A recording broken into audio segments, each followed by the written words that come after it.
Now I have another story you might find a bit amusing, but it wasn't at the time. We're out on an operation out in what they call War Zone D, and the whole battalion was in what they call a harbour position. That's where you're set up round in a circle overnight, and you've got your machine gun posts and etc. out on the perimeters, ready for enemy attack or anything like that. On this particular night, we got hit on our side pretty hard. It come at us a few times.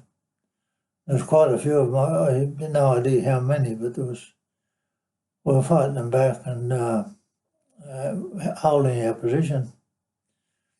And they'd pull back and then they'd have to come again and pull back, come again, etc.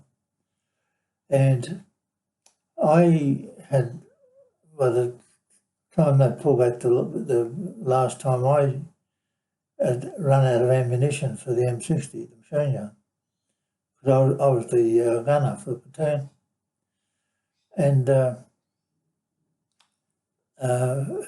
just up from me was Peter Johnson, Jono, who was our platoon signalman, and next to him, further away, was Tom Jones, my number 2, and he had my spare barrel plus extra belts of ammunition.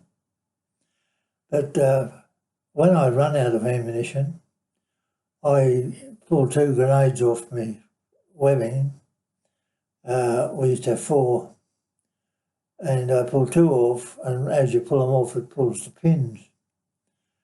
And I finished up with like 1 in each hand, holding the levers down. Now, the American type grenade, well, you couldn't put the pins back in. Once you pulled the pin out, there was a little spring that came up over the hole. So the only way to get rid of it was they had to be thrown. Now, I didn't know what to do, but I was hoping the enemy would have one more go at least, so that I could get rid of the grenades. Because I'm standing there with a grenade in each hand.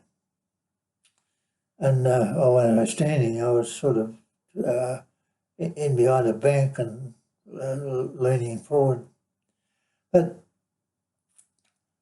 I whispered in the dark to Jono, Peter Johnson, to get a belt off Tom Jones, my number 2, and bring it down to me. Anyway, he did that, and when he got there, I said to him, now look, I explained to him the story of what was happening, and I said, now I've got a grenade here in each hand and I can't get rid of him.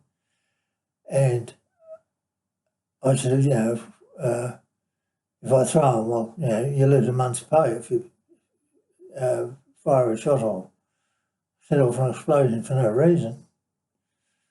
But I said to him, put the belt on the machine gun, and when I yell out contact, I said, start firing. And which he did. And as soon as I yelled out contact, he started firing, and I yelled out grenade and threw both the grenades, one after another, out into the bush, and they exploded. And I took over the gun and Peter just ducked down, and everybody started firing, and I even looked up. I saw that our platoon commander, the lieutenant, was out with his pistol firing. There was nobody out there. They'd gone, but I had to get rid of those grenades somehow. And I was telling some of the guys over at the clinic years later that, I'd have been looked a bit funny standing up in Veterans Affairs asking for a pension with still holding 2 grenades with the pins out, which brought on a bit of a laugh. Anyway, that was just another, well, not funny at the time, but I told the guys what happened, and we all had a bit of a laugh in secret about it. We never ever told the platoon commander or any of the hierarchy.